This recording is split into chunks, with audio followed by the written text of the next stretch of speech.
మీ పిల్లలను భవిష్యత్తు డాక్టర్లుగా చూడాలనుకుంటున్నారా?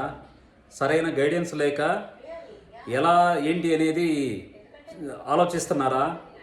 కోచింగ్ సెంటర్లు లక్షల లక్షల ఫీజుని చార్జ్ చేస్తాయి, కానీ సరైన గైడెన్స్ అనేది ఇవ్వవు. అవి ఓన్లీ సబ్జెక్ట్ మాత్రమే నేర్పుతాయి. నేను మా ఇద్దరి పిల్లల్ని మెడిసిన్ ఎంబీబీఎస్ చదివించిన నా స్వయం అనుభవంతో మిమ్మల్ని కూడా మీ పిల్లలని ఫ్యూచర్ డాక్టర్లుగా తయారు చేయడానికి నా దగ్గర ఒక ప్రణాళిక ఉన్నది. నేను పడిన అనుభవించిన కష్టాలని ప్రతిదీ పిన్ టు పిన్ మీకు ఎలా చేరుకోవాలో నేను వివరిస్తాను. మీలో ఎవరైనా మీ పిల్లలను ఫ్యూచర్ డాక్టర్లుగా చూడాలనుకుంటే మమ్మల్ని సంప్రదించండి. నా పేరు సాంబశివరావు దూలిపాల్ల. నా మొబైల్ నంబర్ 9866222303. Thank you.